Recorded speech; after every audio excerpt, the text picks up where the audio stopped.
Cougars men's basketball team looks to bounce back from last weekend's loss to UW. National Signing Day has Coug fans in high spirits looking forward to next football season. And the swim teams host their only home meet of the season. Stay tuned for all of that and much more. This, what's ITL?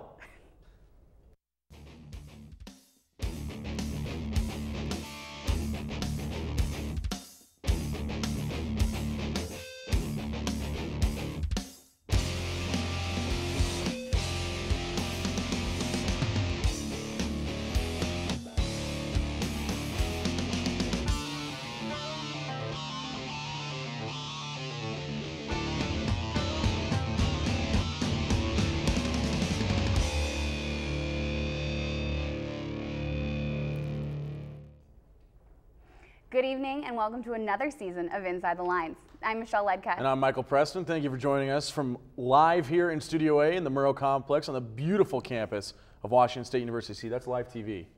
You can't fake that. We got a great show for you tonight, though. Michelle, you're up first. All right. Well, it has been a tough season so far for our Lady Cougars. The team went into this past weekend hoping for their first conference win of the season. We'll take it out now to Friel Court, where the statewide rivalry between the Cats and the Dogs panned out once again. April Cook with the ball. She hands it off to Madison with the bounce back to her, and she got 2 more points. Cook led the day for 17 points with the Cougars. Perkins now with the ball. She passes it off to Madison, who drives it in straight to the hoop for another 2 points for the Cougars. Gran brings the ball back down the court, passes it to Peterson to Moore, who takes her time and makes the shot. The freshman had 15 points on the day. Madison with the ball. She hands it off to Moore, and there's another 2 points for the Cougars. The Cougars passing it around the key now. It ends up with Rosie Tarnowski for the 3. Atta girl.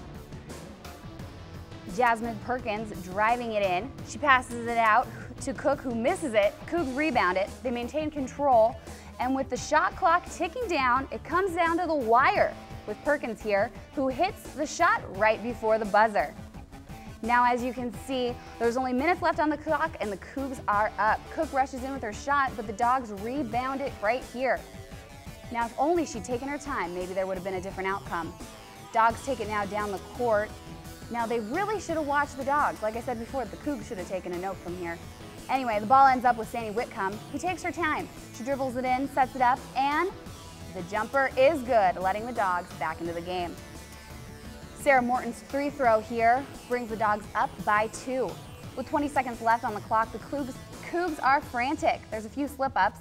Moore is able to maintain control, though, gets the ball to Madison for the lay-in to tie the game. Huskies now with the ball. They bring it down the court. They're trying to win here in regulation time, but they just can't seem to make it happen as they miss the shot. And the game is tied as we roll on in to overtime. Tip off, Dogs get control. Morton calmly brings the ball down the court. She seems really relaxed here. She kind of seems to wait, set up her options, weighs them a little bit, and then she finally gets it to Rosier for the 2-point jumper.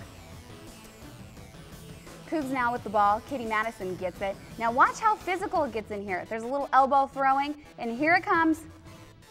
Oh, boom, she's down. Not once, but twice. Not very fun. Cougs have it again, and this time they give and go between Perkins and Moore, but the ladies just can't seem to find the basket. Now check out this attempt. Kiki Moore, was that even a shot? Good thing Madison was there to back it up. 2 points for the Cougs. Okay, now this play coming up right here, this is very important. Now I might need to get my eyes checked, but if you watch the shot clock, it looks to me that the buzzer hits before the shot even leaves this girl's hands. Let's take a look at it again. Now, June Dory was furious over on the sidelines, but the rest just didn't seem to care. They didn't even review the play. This just shows how easily the game could have gone both ways. Cougars again, still fighting. More to Cook for the shot and the basket. But unfortunately, it just wasn't enough for the Cougars. Cougars ended up losing this one in overtime with the final score of the Washington Huskies 76 and the Washington State Cougars 70. Now yesterday, our very own Jeff McNeish caught up with starting point guard Kiki Moore to talk about her transition here at WSU and the season thus far. San Francisco, and now you're in Pullman. Obviously, it's a little bit different. What have you found has been really a lot different for you, the biggest change moving up here? Just coming from like a big city to a little town, less people, the weather changed also. Yeah, the weather's got to be a little bit Yeah. interesting for sure. And you're a freshman student and the starting point guard, so that's a lot to balance. How do you really handle all of that? Well, I mean, just school first and then basketball. Like, they give us a lot of help, so they want us to do school before basketball, so I just worry about school, and then after school, it's basketball time. Right, that's a real good philosophy. So the UW game was, I mean, really a tough loss, obviously, for you guys, but you guys played really well, and you battled back throughout the game, and you really showed a lot of heart. What do you guys take from that game away and look, to improve and build upon that game? Well, I mean, I think we played good. Just in overtime, we made a few mistakes that cost us the game. So we just don't make those mistakes, and we win the game. I think so. And transitioning from that, there's been a lot of really tough losses or close losses throughout the season. As you go into the second half of the Pac-10 season, what do you think you guys need to change or improve upon to turn those close losses into wins? Well, I think this second round will be better. Like, we got better at executing a lot and playing together more as a team. So I think that this time the closer ones will fall in our hands. All right. And so do you guys have any goals or really expectations for the second half of this Pac-10 season, or things you really want to make sure you do well? We're just not trying to make the same mistakes that we made around the first go-around. Try and really just improve on everything you do? Yeah. All right, great. Well, I think that's everything. Thanks a lot for sitting down with us. Well, last Saturday, the women's basketball team's compatriots, the men's, made their annual cross-state trip to Seattle to take on bitter rival, the University of Washington. The Cougs were 4-4 in the Pacific 10 Conference play, heading into the matchup, looking to take a step closer to gain on Cal in first place. After the first half, things were looking up for the Cougs. They jumped out to an early lead, mainly because of the spark from senior Nikola Koprivica, who scored 13 points in the first half, starting in place of Klay Thompson. Now, why didn't he start?